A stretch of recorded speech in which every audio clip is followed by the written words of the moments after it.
Hello everyone, আজ আমি তোমাদের সঙ্গে শেয়ার করব পোলাওয়ের রেসিপি। তো চলো শুরু করা যাক। আমি এদিকে গোবিন্দভোগ চাল নিয়ে নিয়েছি 300 গ্রাম। ওর ভেতরে এই আদা বাটা, হলুদ আর ঘি দিয়ে ভালো করে এটাকে মেখে রেখে দিয়েছিলাম। এদিকে আমার বাচ্চার সঙ্গে একটু খেলে নিলাম।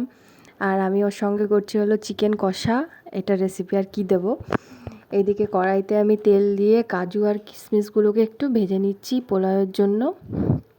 তারপর আবার ওই তেলের ভেতরেই একটু গোটা গরম মশলা দিয়ে ওই চালগুলো ভালো করে আমি ভেজে নেব। ভালো করে ভেজে এর ভেতরে আমি গরম জল ব্যবহার করব। যতটা চাল তার যদি দু কাপ চাল হয় তাহলে 4 কাপ গরম জল প্রয়োজন লাগবে। মানে যতটা চাল দেবে তার ডবল জল লাগবে, তাও গরম জল দিয়ে এর ভেতরে এবার আমি কাজু আর কিশমিশটা দিয়ে লো আঁচে আমি ঢেকে দেবো। আমার কাছে কাঁচা লঙ্কা আজকে নেই, ফুরিয়ে গেছে, তাই কাঁচা লঙ্কা দিতে পারিনি। এবার ভালো করে জাল করে নিয়ে এর ভেতরে আমি দিয়ে দিয়েছি লবণ। এবার এটাকে আমি ঢেকে রেখে দিয়ে দেবো, বেশি না, 10 মিনিটের মতো। তারপর ঢাকার পরে দেখো কি সুন্দর হয়ে গেছে, ঝরঝরে মতো। আরও খানিকটা সময় থাকলে আরও ঝরঝরে হয়ে যাবে। এবার এর ভেতরে চিনি দিয়ে ভালো করে নেড়ে চেড়ে আমি নামিয়ে নেব।